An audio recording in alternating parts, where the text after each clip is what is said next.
ಮೋದಿ ವಿರುದ್ಧ ಲೋಕಸಮರ ಗೆಲ್ಲೋದಕ್ಕೆ ಮಹಾಗಠಬಂಧನ್ ಸಭೆ. ಬೆಂಗಳೂರಿಗೆ ಆಗಮಿಸಿದ 24 ವಿಪಕ್ಷಗಳ ಪ್ರಮುಖ ನಾಯಕರು. ಹೊಸ ಮೈತ್ರಿಕೂಟಕ್ಕೆ ನಾಯಕ ಯಾರು? ಸರ್ಕಾರದ ವಿರುದ್ಧ ಹೊಸ ಬಾಂಬ್ ಸಿಡಿಸಿದ ಕುಮಾರಸ್ವಾಮಿ. ನಾಳಿನ ಎನ್ಡಿಎ ಸಭೆಗೆ ಎಚ್ಡಿಕೆ ಹೋಗ್ತಾರೆ. ಸಿದ್ದರಾಮಯ್ಯ ಹೊಸ ಪಕ್ಷ ಕಟ್ಲಿ ಅಂತ ಸವಾಲೆಸೆದ್ರು ಮಾಜಿ ಸಿಎಂ. ಪರಿಷತ್ನಲ್ಲಿ ಸಿಬಿಐ ಗಲಾಟೆ ಇದೇನಿದು? ನಮ್ಮ ಮಕ್ಕಳಿಗೆ ಕನ್ನಡ ಹೇಳ್ಕೊಡ್ಬೇಡಿ ಅಂತ ಪೋಷಕರು ಹೇಳಿದ್ಯಾಕೆ? ಪತ್ನಿ ಎದುರೇ ಪತಿ ಟಾಶ್, ಕಾಫಿ ಪ್ರಿಯರಿಗೆ ಬೆಲೆ ಏರಿಕೆಯ ಶಾಕ್. ಎಲ್ಲದರ ಸಂಕ್ಷಿಪ್ತ ಮಾಹಿತಿ ನೋಡೋಣ ಕರ್ನಾಟಕ ಟಾಪ್ 20ಯಲ್ಲಿ. ಪ್ರಧಾನಿ ನರೇಂದ್ರ ಮೋದಿ ವಿರುದ್ಧ ಮತ್ತೆ ವಿಪಕ್ಷಗಳೆಲ್ಲವೂ ಒಂದಾಗಿದೆ. ಬೆಂಗಳೂರಿನಲ್ಲಿ ಇಂದಿನಿಂದ 2 ದಿನಗಳ ಕಾಲ ಬಿಜೆಪಿಯೇತರ ಪಕ್ಷಗಳ ಮಹಾಗಠಬಂಧನ್ ಸಭೆ ಆರಂಭಗೊಂಡಿದೆ. ಮೋದಿ ವಿರೋಧಿಸುವ 26 ಪಕ್ಷದ ನಾಯಕರು ಈ ಸಭೆಯಲ್ಲಿ ಭಾಗವಹಿಸಿದ್ದಾರೆ. ಈ ಹಿಂದೆ ಪಾಟ್ನಾದಲ್ಲಿ ಸಭೆ ನಡೆದಿದ್ದು, ಈಗ ಬೆಂಗಳೂರಿನಲ್ಲಿ 2ನೇ ಸಭೆ ನಡೀತಾ ಇದೆ.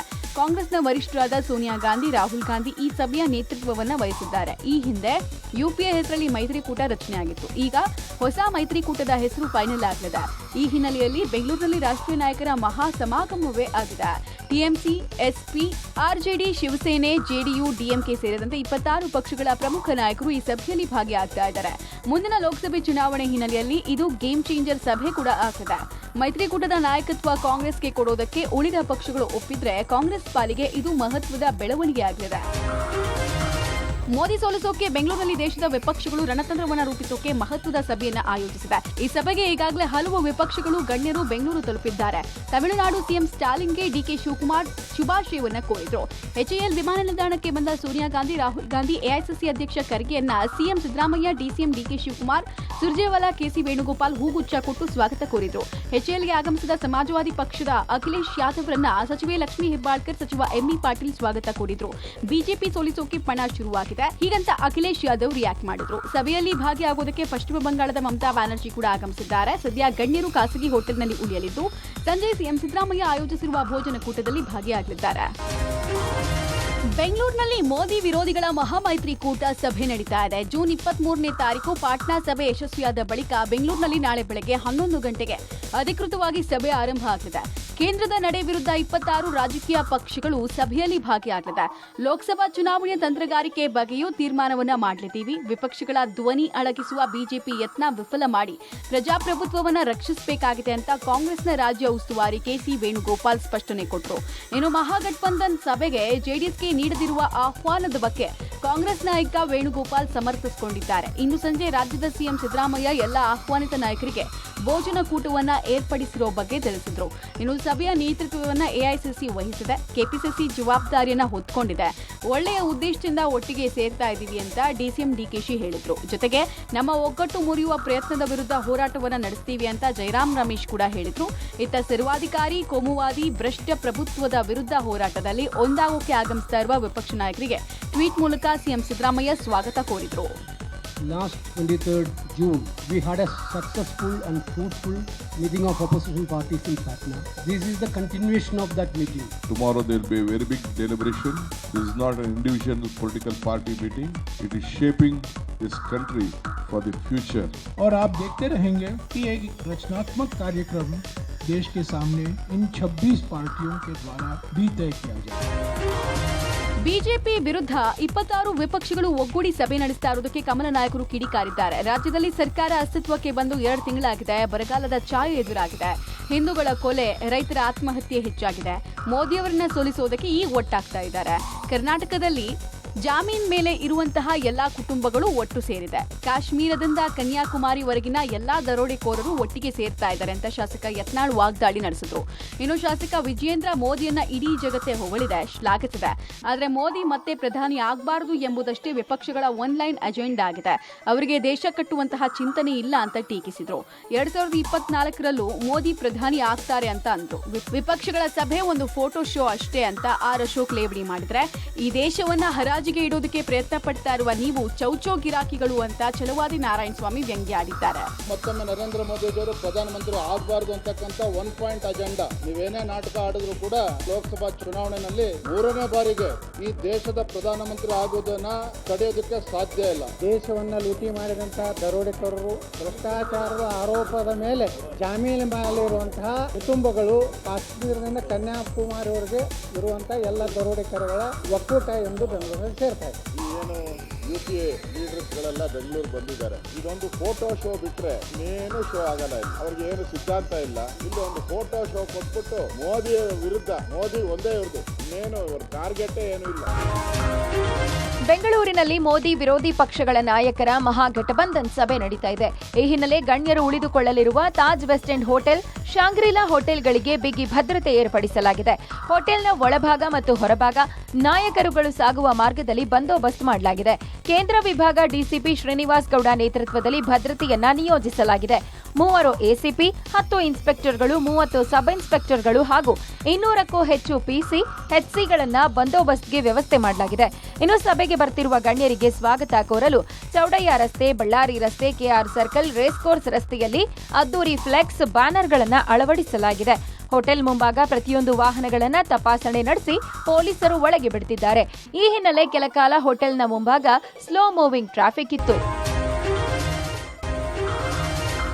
ಲೋಕಸಭಾ ಚುನಾವಣೆಯಲ್ಲಿ ಗೆಲುವು ಸಾಧಿಸೋಕೆ ಬಿಜೆಪಿ ಜೆಡಿಎಸ್ ಮೈತ್ರಿ ರಾಜ್ಯ ರಾಜಕಾರಣದಲ್ಲಿ ಭಾರಿ ಚರ್ಚೆ ಆಗ್ತಾ ಇದೆ. ಒಂದ್ ವೇಳೆ ಬಿಜೆಪಿ ಜೊತೆಗೆ ಜೆಡಿಎಸ್ ಮೈತ್ರಿಗೆ ಮುಂದಾದ್ರೆ ಎಚ್ಡಿಕೆ ಷರತ್ತುಗಳು ಏನಿರಬಹುದು? ಕೇಂದ್ರದ ರಾಜಕಾರಣದ ಮೇಲೂ ಎಚ್ಡಿಕೆ ಕಣ್ಣಿಟ್ಟಿದ್ದಾರಾ ಎಂಬುದು ಕುತೂಹಲ ಆಗಿದೆ. ನಾಳಿನ ಎನ್ಡಿಎ ಸಭೆಯಲ್ಲಿ ಕುಮಾರಸ್ವಾಮಿ ಭಾಗಿಯಾಗುವ ಸಾಧ್ಯತೆ ಇದ್ದು, ಕಾಂಗ್ರೆಸ್ ಮಣಿಸೋಕೆ ಬಿಜೆಪಿ ಜೆಡಿಎಸ್ ಒಂದಾಗೋಕೆ ಚಿಂತನೆ ನಡೆಸಿದಂತಿದೆ. ಒಂದು ವೇಳೆ ನಾಳೆಯ ಮಾತುಕತೆ ಫಲಪ್ರದವಾದರೆ ಲೋಕಸಮರದಲ್ಲಿ ಬಿಜೆಪಿ ಜೆಡಿಎಸ್ ಮೈತ್ರಿ ಬಲಗೊಳ್ಳಲಿದೆ. ಕಾಂಗ್ರೆಸ್ ಮಣಿಸೋಕೆ ಸೀಟ್ ಶೇರಿಂಗ್ ಮೂಲಕ ಒಗ್ಗಟ್ಟಿನ ಹೋರಾಟ, ಅದರಲ್ಲೂ 20:8 ಸೀಟ್ ಶೇರಿಂಗ್ ಸೂತ್ರವನ್ನ ಮುಂದಿಡಬಹುದು ಎನ್ನಲಾಗ್ತಿದೆ. ಹಳೆ ಮೈಸೂರಿನ 8 ಸಂಸತ್ ಕ್ಷೇತ್ರಗಳಿಗೆ ಎಚ್ಡಿಕೆ ಡಿಮ್ಯಾಂಡ್ ಇಡಬಹುದು ಎನ್ನಲಾಗ್ತಿದೆ. ಹಾಸನ, ಮಂಡ್ಯ, ಮೈಸೂರು, ಬೆಂಗಳೂರು ಗ್ರಾಮಾಂತರ, ಚಿಕ್ಕಬಳ್ಳಾಪುರ, ಕೋಲಾರ, ತುಮಕೂರು ಹಾಗೂ ಚಾಮರಾಜನಗರ ಕ್ಷೇತ್ರಗಳ ಮೇಲೆ ತೆನೆ ಕಣ್ಣಿಟ್ಟಂತಿದೆ. ಸಾಧ್ಯವಾದರೆ ಖುದ್ದು ಈ ಬಾರಿ ಲೋಕಸಭೆ ಚುನಾವಣೆಗೆ ಅಭ್ಯರ್ಥಿಯಾಗೋಕೆ ಎಚ್ಡಿಕೆ ಚಿಂತನೆ ನಡೆಸಿದ್ದಾರೆ ಎನ್ನಲಾಗ್ತಿದೆ. ಎನ್ಡಿಎ ಸಭೆಗೆ ಆಹ್ವಾನ ನೀಡಿದ್ರೆ ನಾನು ಸಭೆಗೆ ಹೋಗ್ತೀನಿ ಅಂತ ಮಾಜಿ ಸಿಎಂ ಕುಮಾರಸ್ವಾಮಿ ಹೇಳಿದ್ದಾರೆ. ಬಿಜೆಪಿ ಜೊತೆ ದೋಸ್ತಿ ಬಗ್ಗೆ ಮೊದಲ ಬಾರಿಗೆ ಪಬ್ಲಿಕ್ ಟಿವಿ ಜೊತೆ ಮುಕ್ತವಾಗಿ ಕುಮಾರಸ್ವಾಮಿ ಮಾತನಾಡಿದ್ದಾರೆ. ಎನ್ಡಿಎ ಯುಪಿಎ ಸಭೆಗೆ ನನಗಿನ್ನೂ ಆಹ್ವಾನ ಬಂದಿಲ್ಲ. ಯುಪಿಎ ಸಭೆಗೆ ಆಹ್ವಾನ ಬಂದ್ರೂ ನಾವು ಹೋಗೋದೂ ಇಲ್ಲ. ಎನ್ಡಿಎ ಸಭೆಗೆ ಆಹ್ವಾನ ಬಂದ್ರೆ ಹೋಗಿ ಚರ್ಚೆ ಮಾಡ್ತೀನಿ ಅಂತ ಕುಮಾರಸ್ವಾಮಿ ಸ್ಪಷ್ಟಪಡಿಸಿದ್ರು. ಇನ್ನು ಕೇಂದ್ರ ಸಚಿವ ಸ್ಥಾನ, ವಿಪಕ್ಷದ ಸ್ಥಾನ ನೀಡಬಹುದು ಎಂಬ ಚರ್ಚೆಗೆ ಉತ್ತರಿಸಿದ ಎಚ್ಡಿಕೆ, ನನಗೆ ಕೇಂದ್ರ ಸಚಿವ ಸ್ಥಾನ, ವಿಪಕ್ಷ ಸ್ಥಾನದ ಅವಶ್ಯಕತೆ ಇಲ್ಲ. ಬಿಜೆಪಿಯಲ್ಲಿ ಸಮರ್ಥರು ಇದ್ದಾರೆ, ಅವರನ್ನ ವಿರೋಧ ಪಕ್ಷದ ನಾಯಕರಾಗಿ ಆಯ್ಕೆ ಮಾಡಿ ಅಂತ ಕೇಂದ್ರದ ನಾಯಕರಿಗೆ ಹೇಳ್ತೀನಿ ಅಂದ್ರು. ನನಗೆ ವಿಪಕ್ಷ ನಾಯಕನ ಆಸೆಯೂ ಇಲ್ಲ. ಜನ ಕೊಟ್ಟ ಸ್ಥಾನದಲ್ಲಿ ಕೂರಲು ನಾನು ಸಿದ್ಧ ಅಂತ ತಿಳಿಸಿದ್ರು. ಬಿಜೆಪಿಯ ನಾಯಕರಲ್ಲಿ ದೇಹ ಮಟ್ಟದಲ್ಲಿ ನಮಗೆ ಇಷ್ಟೇ ಸೀಟ್ ಬೇಕು, ನನಗೆ ಕೇಂದ್ರದಲ್ಲಿ ಮಂತ್ರಿ ಸ್ಥಾನ ಕೊಡಿ, ಇಲ್ಲ ವಿರೋಧ ಪಕ್ಷದ ನಾಯಕನ ಮಾಡಿ ಅಂತ ಯಾರ ಮುಂದೆಯೂ ಇದರ ಬಗ್ಗೆ ಚರ್ಚೆನೂ ಮಾಡಿಲ್ಲ, ಮಾಡೋ ಅವಶ್ಯಕತೆಯೂ ಇಲ್ಲ. ಸಿದ್ದರಾಮಯ್ಯ ಸರ್ಕಾರದ ವಿರುದ್ಧ ಕುಮಾರಸ್ವಾಮಿ ಮತ್ತೊಂದು ಹೊಸ ಬಾಂಬ್ ಎತ್ತಿದ್ದಾರೆ. 2 ತಿಂಗಳಿನಲ್ಲಿ 500 ಕೋಟಿ ಟ್ರಾನ್ಸಾಕ್ಷನ್ ಆಗಿದೆ. ಈ ಬಗ್ಗೆ ನನಗೆ ಒಬ್ಬ ಅಧಿಕಾರಿ ಹೇಳಿದ್ದು, ಸಾಕ್ಷಿ ತನ್ನಿ ಅಂದ್ರೆ ಎಲ್ಲಿಂದ ತರೋದು ಅಂತ ಪ್ರಶ್ನೆ ಮಾಡಿದ್ದಾರೆ. ಅಲ್ಲದೆ ಕೃಷಿ ಇಲಾಖೆಯದ್ದು ಒಂದು ದರಪಟ್ಟಿ ಬಿಡುಗಡೆ ಮಾಡಿದ್ನಲ್ಲ, ಅದು 130 ಕೋಟಿಯದ್ದು. ಈ ಸರ್ಕಾರಕ್ಕೆ ರೈತರ ಬಗ್ಗೆ ಕಾಳಜಿ ಇಲ್ಲ. ರೈತರ ಸಾವಿನ ಸಮಾಧಿ ಮೇಲೆ ಮಹಾಗಠಬಂಧನ್ ಸಭೆ ನಡೆಸುತ್ತಿದ್ದಾರೆ. ಸಭೆಗೆ ಬರುವವರಿಗೆ ಸ್ವಾಗತ ಕೋರಲು ದೊಡ್ಡ ದೊಡ್ಡ ಕಟ್ಔಟ್ ಫ್ಲೆಕ್ಸ್ಗಳು ಹಾಕಿದ್ದಾರೆ. 42 ರೈತರ ಸಾವಿನ ಬಗ್ಗೆ ಇವರಿಗೆ ಚಿಂತೆ ಇಲ್ಲ. ಏನ್ ಮಹಾನ್ ಸಾಧನೆ ಮಾಡಿದ್ದೀರಾ ಅಂತ ಸಭೆ ನಡೆಸ್ತಿದ್ದೀರಾ ಅಂತ ಪ್ರಶ್ನೆ ಮಾಡಿದ್ದಾರೆ. ನನ್ನ ಕಾಲದಲ್ಲಿ ವರ್ಗಾವಣೆ ದಂಧೆ ಆಗಿದೆ ಅಂತ ಕೃಷಿ ಸಚಿವರು ಆರೋಪ ಮಾಡ್ತಾರೆ. ಇದನ್ನ ಕೇಳಿ ನನಗೆ ಶಾಕ್ ಆಯ್ತು. ನನ್ನ ಕಾಲದಲ್ಲಿ ಯಾವುದಪ್ಪ 10 ಕೋಟಿ ಅಂತ? ನಾನಾಗ್ಲಿ ರೇವಣ್ಣ ಆಗ್ಲಿ ಲಂಚ ಪಡೆದಿದ್ದೇವೆ ಎಂಬುದು ಸಾಬೀತಾದರೆ ರಾಜಕೀಯ ನಿವೃತ್ತಿ ಪಡಿತೀನಿ ಅಂತ ಸವಾಲ್ ಎಸೆದ್ರು. ಅಲ್ಲದೆ ಮಾಲಿನ್ಯ ನಿಯಂತ್ರಣ ಮಂಡಳಿಯಲ್ಲೂ ಅಕ್ರಮದ ವಾಸನೆ ಬರ್ತಿದೆ ಅಂತ ಹೇಳಿದ್ರು. ಟ್ರಾನ್ಸ್ಫರ್ ದಂಧೆಗಳು ಮೊನ್ನೆ ವಿಧಾನಸಭೆಯಲ್ಲಿ ನಾನು ಏನೋ ಒಂದು ಕೃಷಿ ಇಲಾಖೆಗೆ ಸಂಬಂಧಪಟ್ಟಿದ್ದು ಒಂದು ಎಕ್ಸೆಲರ್ ಶೀಟ್ ಬಿಟ್ಟನಲ್ಲ, 139 ಕೋಟಿ ಫಿಕ್ಸ್ ಆದಂಥದ್ದು ಇಲಾಖೆಯಲ್ಲಿ. ಕರ್ನಾಟಕ ಸಂಪದ್ಭರಿತವಾದಂಥ ರಾಜ್ಯವಲ್ಲ, ಅದಕ್ಕೆ 2 ತಿಂಗಳಿಂದ ಮೇಯ್ತಾವ್ರೆ. ಬೆಂಗಳೂರಲ್ಲಿ ಮಹಾಗಠಬಂಧನ್ನ 2ನೇ ಸುತ್ತಿನ ಸಭೆ ನಡೀತಾ ಇದ್ದು, ಸಿಎಂ ಸಿದ್ದರಾಮಯ್ಯ ಪ್ರತಿಕ್ರಿಯೆ ಕೊಟ್ಟಿದ್ದಾರೆ. ಸಭೆಯಲ್ಲಿ 24 ಪಕ್ಷದ ನಾಯಕರು ಸಭೆಯಲ್ಲಿ ಭಾಗಿಯಾಗ್ತಿದ್ದಾರೆ. ಇಂದು ಮತ್ತು ನಾಳೆ 2 ದಿನ ಚರ್ಚೆ ನಡೆಯಲಿದೆ. ಮುಂದಿನ ಲೋಕಸಭಾ ಚುನಾವಣೆಗೆ ಒಟ್ಟುಗೂಡಿ ಚುನಾವಣೆಯನ್ನು ನಡೆಸಬೇಕು ಅನ್ನೋದು ನಮ್ಮ ಅಜೆಂಡಾ. ಹೀಗಾಗಿ ಚರ್ಚೆ ನಡೀತಾ ಇದೆ ಎಂದಿದ್ದಾರೆ. ಇನ್ನು ಮಹಾಗಠಬಂಧನ್ ಅಂತ ಬಂದ ನಂತರ ಏನಾಯ್ತು ನೋಡಿದ್ರಲ್ಲ ಅಂತ ಎಚ್ಡಿಕೆ ಆರೋಪಕ್ಕೆ ಸಿಎಂ ತಿರುಗೇಟು ಕೊಟ್ಟಿದ್ದಾರೆ. ಅವರನ್ನೆಲ್ಲ ಕರೆದಿದ್ದವರು ಯಾರು? ಅದನ್ನ ಮುಂದುವರೆಸಿದ್ರ? ಅವರು ಬಂದು ಆಹ್ವಾನವನ್ನ ಮಾಡಿದ್ರು, ಅದನ್ನ ಮುಂದುವರಿಸಲಿಲ್ಲ, ಅಲ್ಲಿಗೆ ನಿಂತೋಯ್ತು. ಅವರೆಲ್ಲ ಬಂದಿದ್ರು ಹೋದ್ರು ಅಂತ ವಾಗ್ದಾಳಿ ನಡೆಸಿದ್ರು. ಜೆಡಿಎಸ್ಗೆ ಸಿದ್ಧಾಂತವೇ ಇಲ್ಲ, ಬಿಜೆಪಿ ಜೊತೆಗೆ ಹೋದ್ಮೇಲೂ ಜಾತ್ಯತೀತನ ಅಂತ ಪ್ರಶ್ನಿಸಿದ್ದಾರೆ. ಅಲ್ಲದೆ ದೇಶದ ಆರ್ಥಿಕತೆಯನ್ನ ಹಾಳು ಮಾಡಿದೆ ಬಿಜೆಪಿಯವರು. ಈ ಬಾರಿ ಬಿಜೆಪಿ ಮತ್ತು ಮಿತ್ರ ಪಕ್ಷಗಳು ನೆಲ ಕಚ್ಚಿದೆ. ಮೋದಿಗೂ ಮೆಜಾರಿಟಿ ಸಿಗಲ್ಲ ಅಂತ ಕಿಡಿಕಾರಿದ್ದಾರೆ. ಅವ್ರನ್ನ ಇನ್ವೈಟ್ ಮಾಡಿದ್ರು, ನಾನು ಮುಖ್ಯಮಂತ್ರಿ ಆಗಿದ್ದೀನಿ ಬರ್ರಿ ಎಲ್ಲ ಅಂತ. ಆದ್ಮೇಲೆ ಮುಂದುವರಿಸಿದ್ರು, ಅದನ್ನ ಮುಂದುವರಿಸಲಿಲ್ಲ. JDS ಸಿದ್ಧಾಂತನೇ ಇಲ್ವಲ್ರಿ, ಬಿಜೆಪಿ ಜೊತೆ ಹೋದ್ಮೇಲೆ ಜಾತಿವಾದ ಏನಿದೆ. ದೇಶದ ಆರ್ಥಿಕತೆಯನ್ನ ಹಾಳು ಮಾಡೋರೇ ಬಿಜೆಪಿ. ಸಿಎಂ ಸಿದ್ದರಾಮಯ್ಯ ಅವರಿಗೆ ತಾಕತ್ತಿದ್ರೆ ಹೊಸ ಪಕ್ಷ ಕಟ್ಟಿ 5 ಸ್ಥಾನ ಗೆದ್ದು ತೋರಿಸಲಿ ಅಂತ ಮಾಜಿ ಸಿಎಂ ಕುಮಾರಸ್ವಾಮಿ ಬಹಿರಂಗ ಸವಾಲ್ ಹಾಕಿದ್ದಾರೆ. 123 ಸ್ಥಾನ ಬಾರದೆ ಹೋದ್ರೆ ಜೆಡಿಎಸ್ ಪಕ್ಷ ವಿಸರ್ಜನೆ ಮಾಡೋದಾಗಿ ಹೇಳಿ ವಿಸರ್ಜನೆ ಮಾಡಿಲ್ಲ ಎಂಬ ಸಿದ್ದರಾಮಯ್ಯ ಹೇಳಿಕೆ ಪ್ರತಿಕ್ರಿಯೆ ನೀಡಿದ ಕುಮಾರಸ್ವಾಮಿ ಮೊನ್ನೆ ವಿಧಾನ ಪರಿಷತ್ನಲ್ಲಿ ಜೆಡಿಎಸ್ನ ವಿರುದ್ಧ ಸಿದ್ದರಾಮಯ್ಯ ಮಾತನಾಡಿದ್ದಾರೆ. 123 ಸೀಟ್ ಬಂದಿಲ್ಲ ಅಂದ್ರೆ ಪಕ್ಷ ವಿಸರ್ಜನೆ ಮಾಡೋದಾಗಿ ಹೇಳಿದ್ರು, ಇನ್ನು ಮಾಡಿಲ್ಲ ಅಂತ ಮಾತನಾಡಿದ್ದಾರೆ. ನಾನು ಸ್ಪಷ್ಟವಾಗಿ ಹೇಳಿದ್ದು 123 ಸ್ಥಾನ ಕೊಟ್ಟು ಪಂಚರತ್ನ ಜಾರಿ ಮಾಡದೆ ಹೋದ್ರೆ ಪಕ್ಷ ವಿಸರ್ಜನೆ ಮಾಡ್ತೀನಿ ಅಂತ. ಆದ್ರೆ 123 ಬಂದಿಲ್ಲ ಅಂತ ವಿಸರ್ಜನೆ ಮಾಡಿಲ್ಲ ಅಂತ ಸಿದ್ದರಾಮಯ್ಯ ವಿಧಾನ ಪರಿಷತ್ನಲ್ಲಿ ಠೇಂಕಾರದ ಮಾತಾಡ್ತಾರೆ ಅಂತ ಕಿಡಿಕಾರಿದ್ರು. ಇದೇ ಮನುಷ್ಯ 58 ಸ್ಥಾನ ನನ್ನಿಂದ ಬಂತು ಅಂತ ಹೇಳಿದ್ರು. 1999ರಲ್ಲಿ ಇದೇ ಮನುಷ್ಯ ಅಧ್ಯಕ್ಷ ಆಗಿದ್ದಾಗ 10 ಸ್ಥಾನಕ್ಕೆ ಬಂದಿದ್ವಿ. ಇವರು ಸೋತಿದ್ರು. ನಾನು ಒಬ್ಬ ಏಕಾಂಗಿಯಾಗಿ 40 ಸ್ಥಾನಕ್ಕೆ ರೀಚ್ ಆಗಿದ್ದೇನೆ. ಸಿದ್ದರಾಮಯ್ಯ ಅವರಿಂದ ಪಕ್ಷ ಕಟ್ಟೋದು ಹೇಳಿಸ್ಕೊಳ್ಬೇಕಾಗಿಲ್ಲ ಅಂತ ಕಿಡಿಕಾರಿದ್ರು. ಸಿದ್ದರಾಮಯ್ಯ ಹಲವು ಭಾಗ್ಯ ಕೊಟ್ಟು ಸಾಧನೆ ಮಾಡಿದ್ದಾರಲ್ವಾ, ತಾಕತ್ತಿದ್ರೆ ಒಂದು ಪಕ್ಷ ಕಟ್ಟಿ 5 ಸ್ಥಾನ ಗೆದ್ದು ತೋರಿಸಲಿ. ಸಿದ್ದರಾಮಯ್ಯಗೆ ಹೀಗಂತ ಬಹಿರಂಗ ಸವಾಲ್ ಹಾಕಿದ್ದಾರೆ. ಇವರೇ ಅಧ್ಯಕ್ಷರಿದ್ದಾಗ 10 ಸ್ಥಾನಕ್ಕೆ ಬಂದಿದ್ದಾರಲ್ಲ, 1999 10 ಸ್ಥಾನಕ್ಕೆ ನಿಂತಿರಲ್ಲ, ಇವರು ಸೋತಿದಿರಲ್ವಾ ಜನತಾದಳದಲ್ಲಿ. ತಾಕತ್ತಿದ್ರೆ ಒಂದು ಯಾವ್ದಾದ್ರು ಪಕ್ಷ ಕಟ್ಟಿ ಒಂದು 5 ಸೀಟ್ ಗೆದ್ಕೊಂಡ್ಬರ್ಲಿ. ಗುರು ರಾಘವೇಂದ್ರ ಸಹಕಾರ ಬ್ಯಾಂಕ್ನ ಅಕ್ರಮ ತನಿಖೆ ಸಿಬಿಐಗೆ ಒಪ್ಪಿಸೋದಾಗಿ ಸರ್ಕಾರ ಘೋಷಿಸಿದೆ. ವಿಧಾನ ಪರಿಷತ್ನಲ್ಲಿ ಸಹಕಾರ ಸಚಿವ ಕೆಎನ್ ರಾಜಣ್ಣ ಸಿಬಿಐ ತನಿಖೆ ಮಾಡೋ ಬಗ್ಗೆ ಘೋಷಿಸಿದ್ರು. ನಿಯಮ 72ರಲ್ಲಿ ಕಾಂಗ್ರೆಸ್ ಯುಬಿ ವೆಂಕಟೇಶ್ ವಿಷಯ ಪ್ರಸ್ತಾಪ ಮಾಡಿದ್ರು. ಈ ವೇಳೆ ಉತ್ತರಿಸಿದ ರಾಜಣ್ಣ, ಗುರು ರಾಘವೇಂದ್ರ ಸಹಕಾರ ಬ್ಯಾಂಕ್ ಅಕ್ರಮ ಸಿಬಿಐ ತನಿಖೆಗೆ ಕೊಡ್ತೀವಿ. ದಾಖಲಾತಿಗಳು ಕನ್ನಡದಿಂದ ಇಂಗ್ಲಿಷ್ಗೆ ತರ್ಜುಮೆ ಕೆಲಸ ನಡೀತಾ ಇದೆ. ಈ ತಿಂಗಳಲ್ಲಿ ತರ್ಜುಮೆ ಕೆಲಸ ಮುಗಿಯುತ್ತೆ. ತರ್ಜುಮೆ ಕೆಲಸ ಮುಗಿದ ಕೂಡಲೇ ಸಿಬಿಐ ತನಿಖೆಗೆ ಒಪ್ಪಿಸ್ತೇವೆ ಅಂತ ಹೇಳಿದ್ರು. ಆರ್ಬಿಐ ಅವರು ಬ್ಯಾಂಕ್ ರದ್ದು ಮಾಡೋ ಬಗ್ಗೆ ಪತ್ರ ಬರೆದಿದ್ದಾರೆ. ಸರ್ಕಾರ ಆರ್ಬಿಐಗೆ ನಮ್ಮ ನಿಲುವು ಹೇಳಿ ರದ್ದು ಮಾಡದಂತೆ ಮನವಿ ಮಾಡ್ತೀವಿ ಅಂತ ಹೇಳಿದ್ರು. ಇದೇ ವೇಳೆ ಪ್ರಕರಣವನ್ನ ಸಿಬಿಐಗೆ ಕೊಡುವ ವಿಚಾರಕ್ಕೆ ಬಿಜೆಪಿ ಕಾಂಗ್ರೆಸ್ ಸದಸ್ಯರ ನಡುವೆ ಸದನದಲ್ಲಿ ಟಾಕ್ ವಾರ್ ನಡೆಯಿತು. ಬೆಂಗಳೂರಿನ ಪ್ರಸಿದ್ಧ ಜಯದೇವ ಹೃದ್ರೋಗ ವಿಜ್ಞಾನ ಮತ್ತು ಸಂಶೋಧನಾ ಸಂಸ್ಥೆಯ ನಿರ್ದೇಶಕ ಡಾಕ್ಟರ್ ಸಿಎನ್ ಮಂಜುನಾಥ್ ಅವರ ಸೇವಾ ಅವಧಿ ಜುಲೈ 19ಕ್ಕೆ ಮುಕ್ತಾಯವಾಗಲಿದೆ. ಸರ್ಕಾರ ಹೊಸ ಅಧ್ಯಕ್ಷರ ನೇಮಕ ಮಾಡುತ್ತಾ ಅಥವಾ ಡಾಕ್ಟರ್ ಮಂಜುನಾಥ್ರನ್ನೇ ಮುಂದುವರಿಸುತ್ತಾ ಎಂಬುದು ನಿರ್ಧಾರವಾಗಬೇಕಾಗಿದೆ. ಸಿಎಂ ಸಿದ್ದರಾಮಯ್ಯ ನೇತೃತ್ವದಲ್ಲಿ ಸಂಸ್ಥೆಯ ಆಡಳಿತ ಮಂಡಳಿ ಸಭೆ ಮತ್ತು ವಾರ್ಷಿಕ ಸಾಮಾನ್ಯ ಸಭೆ ನಡೆಯಲಿದ್ದು, ಈ ಸಭೆಯಲ್ಲಿ ಡಾಕ್ಟರ್ ಮಂಜುನಾಥ್ ಅವರ ಸೇವಾವಧಿ ಬಗ್ಗೆಯೂ ಚರ್ಚೆಯಾಗಲಿದೆ. ಜಯದೇವ ಆಸ್ಪತ್ರೆಯನ್ನ ಉನ್ನತೀಕರಣಗೊಳಿಸುವಲ್ಲಿ ಡಾಕ್ಟರ್ ಮಂಜುನಾಥ್ ಪ್ರಮುಖ ಪಾತ್ರ ವಹಿಸಿದ್ರು. ಅಲ್ಲದೆ ಕಳೆದ 16 ವರ್ಷಗಳಿಂದ ಡಾಕ್ಟರ್ ಮಂಜುನಾಥ್ ನಿರ್ದೇಶಕರಾಗಿದ್ದಾರೆ. ಈ ಹಿನ್ನೆಲೆ ಕಳೆದ ವರ್ಷ ಸಿಬ್ಬಂದಿಯ ಆಗ್ರಹದಂತೆ ವಿಸ್ತರಣೆ ಮಾಡಲಾಗಿತ್ತು.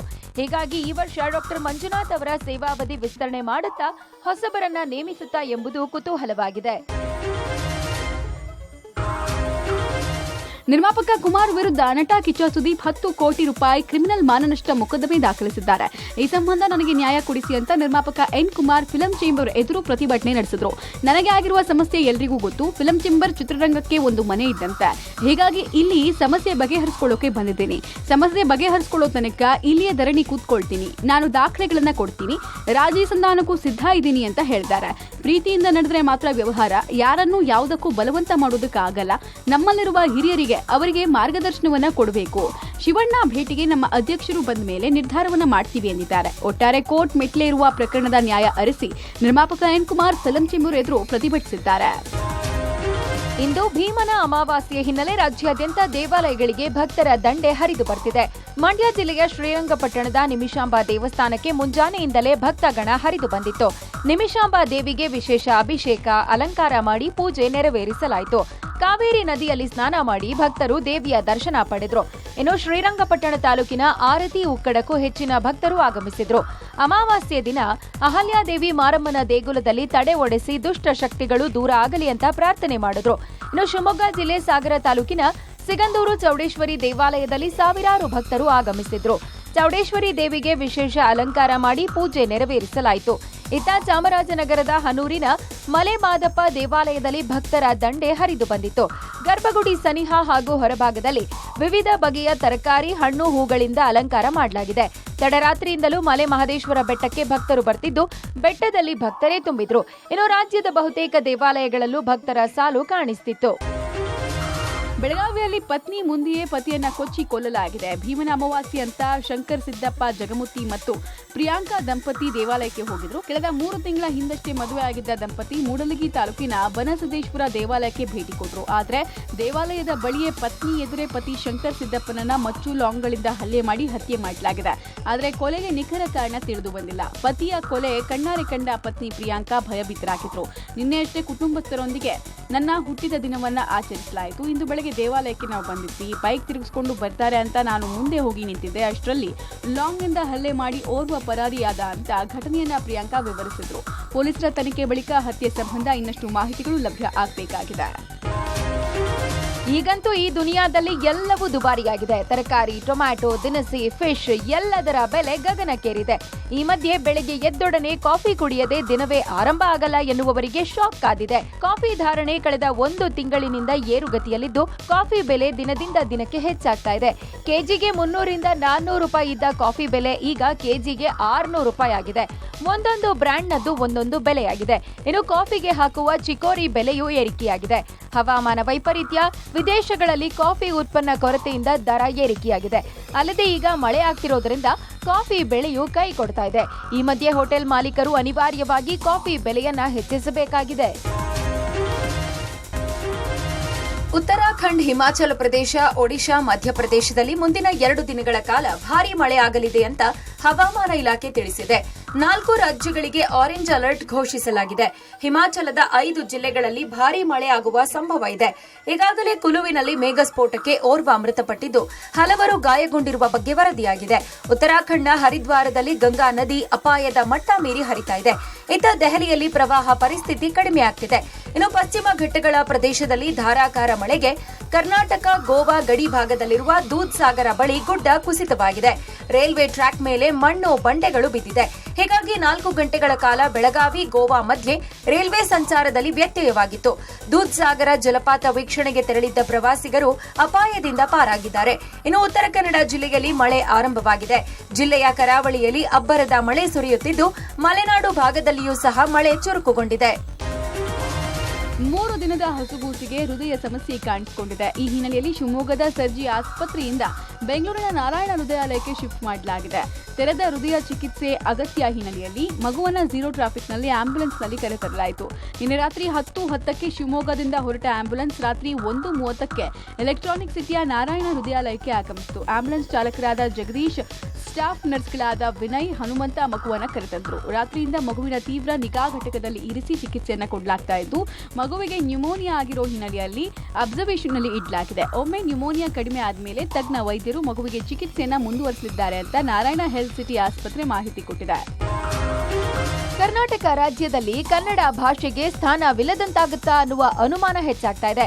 ಬೆಂಗಳೂರಿನ ಚಾಲುಕ್ಯ ಸರ್ಕಲ್ ಬಳಿ ಇರುವ ಪ್ರತಿಷ್ಠಿತ ಶಾಲೆಯೊಂದರಲ್ಲಿ ಕನ್ನಡ ಭಾಷೆ ಬೋಧನೆ ಮಾಡುವುದೇ ಬೇಡ, ನಮ್ಮ ಮಕ್ಕಳಿಗೆ ಶಾಲೆಯಲ್ಲಿ ಕನ್ನಡ ಭಾಷೆ ಹೇಳಿಕೊಡಬೇಡಿ ಅಂತ ಪೋಷಕರೇ ಮನವಿ ಮಾಡಿದ್ದಾರೆ. 8ನೇ ತರಗತಿಯಿಂದ ನಮ್ಮ ಮಕ್ಕಳಿಗೆ ಕನ್ನಡ ಭಾಷೆ ಬೋಧನೆ ಬೇಡ ಅಂತ ಪ್ರಾಂಶುಪಾಲರಿಗೆ ವಿದ್ಯಾರ್ಥಿನಿಯರ ಪೋಷಕರು ಮನವಿ ಮಾಡಿದ್ದಾರೆ. ಸುಮಾರು 50 ಪೋಷಕರಿಂದ ಶಾಲಾ ಆಡಳಿತ ಮಂಡಳಿಗೆ ಮನವಿ ಮಾಡಲಾಗಿದ್ದು ಸಾಮಾಜಿಕ ಜಾಲತಾಣದಲ್ಲಿ ಈ ವಿಚಾರ ವೈರಲ್ ಆಗಿದೆ. ಪೋಷಕರ ಮನವಿಗೆ ಸಾವಿರಾರು ಟೀಕೆಯೂ ವ್ಯಕ್ತವಾಗಿದೆ. ಕರ್ನಾಟಕದಲ್ಲಿದ್ದು ಕನ್ನಡವೇ ಬೇಡವೇ ಅಂತ ಅಸಮಾಧಾನ ವ್ಯಕ್ತಪಡಿಸಿದ್ದಾರೆ. ವೃತ್ತಿಯಲ್ಲಿ ಕಳ್ಳನಾಗಿದ್ದವನನ್ನ ಬಂಧಿಸೋಕೆ ಪೊಲೀಸರು ಪೂರ್ವ ತಯಾರಿ ನಡೆಸಿದ್ರು. ಕಲಬುರಗಿ ಜಿಲ್ಲೆಯ ಅಫಜಲ್ಪುರ ತಾಲೂಕಿನ ಬಳ್ಳೂರ್ಗಿ ಗ್ರಾಮದ ಕಾಜಪ್ಪ ಕಲಬುರಗಿ ಮತ್ತು ಬೆಂಗಳೂರು ಸೇರಿದಂತೆ ಆಂಧ್ರ, ಮಹಾರಾಷ್ಟ್ರದಲ್ಲೂ ತನ್ನ ಕೈಚಳಕ ತೋರಿದ್ದ. ಈತನ ಬಂಧನಕ್ಕಾಗಿ ಪೊಲೀಸರು ನಸುಕಿನ ಜಾವ 3 ಗಂಟೆ ಸುಮಾರಿಗೆ ಸೊನ್ನ ಚೆಕ್ ಪೋಸ್ಟ್ನಲ್ಲಿ ಅಫಜಲ್ಪುರ ಠಾಣೆಯ ಪಿಎಸ್ಐ ಭೀಮರಾಯ್ ಬಂಕಲಗಿ ಸೇರಿದಂತೆ ಸಿಬ್ಬಂದಿ ತೆರಳಿ ಬ್ಯಾರಿಕೇಡ್ ಹಾಕಿದ್ದಾರೆ. ಈ ವೇಳೆ ಕಾಜಪ್ಪ ಸ್ನೇಹಿತರಾದ ರವಿ ಮತ್ತು ಸಂಜು ಚೆಕ್ ಪೋಸ್ಟ್ಗೆ ಬಂದಿದ್ದಾರೆ. ಆದರೆ ಹಿಂಬದಿ ಸೀಟ್ನಲ್ಲಿ ಕೂತಿದ್ದ ರವಿ ಮತ್ತು ಸಂಜು ಪೊಲೀಸರಿಗೆ ಶರಣಾಗಿದ್ದಾರೆ. ಡಸ್ಟರ್ ಕಾರ್ನಲ್ಲಿ ಕೂತಿದ್ದ ಕಾಜಪ್ಪ ಪೊಲೀಸರಿಗೆ ಶರಣಾಗಿಲ್ಲ. ಈ ವೇಳೆ ಕಾರಿನ ಹತ್ರ ಹೋಗಿ ಪಿಎಸ್ಐ ಭೀಮರಾಯ್ ಹೋಗಿ ಕಾರಿನ ಗಾಜು ಒಡೆದು ರಿವಾಲ್ವರ್ ಹಿಡಿದಿದ್ದಾರೆ. ಈ ವೇಳೆ ಅಚಾನಕ್ ಆಗಿ ರಿವಾಲ್ವರ್ ಕಾರ್ನಲ್ಲಿ ಬಿದ್ದಿದೆ. ತಕ್ಷಣ ಲೋಡೆಡ್ ಸರ್ವಿಸ್ ರಿವಾಲ್ವರ್ ಕಸ್ಕೊಂಡು ಕಾರಿನ ಸಮೇತ ಕ್ಷಣಾರ್ಧದಲ್ಲಿ ಕಾಜಪ್ಪ ಎಸ್ಕೇಪ್ ಆಗಿದ್ದಾನೆ. ಈ ವೇಳೆ ಪೊಲೀಸರನ್ನ ತಪ್ಪಿಸಿಕೊಳ್ಳೋಕೆ ಬೃಹತ್ ಮರ ಏರಿದ್ದಾನೆ. ಸ್ಥಳಕ್ಕೆ ಬಂದ ಎಸ್ಪಿ ಇಶಾ ಪಂತ್ ಹಾಗೂ ನೂರಾರು ಪೊಲೀಸರು ಈತನ ಮನವೊಲಿಸಿ ಕೆಳಗಿಳಿಸಿದ್ದಾರೆ. ಆತನಿಂದ ರಿವಾಲ್ವರ್ ಪಡೆದು ಕಾಜಪ್ಪನನ್ನ ಬಂಧಿಸಲಾಗಿದೆ.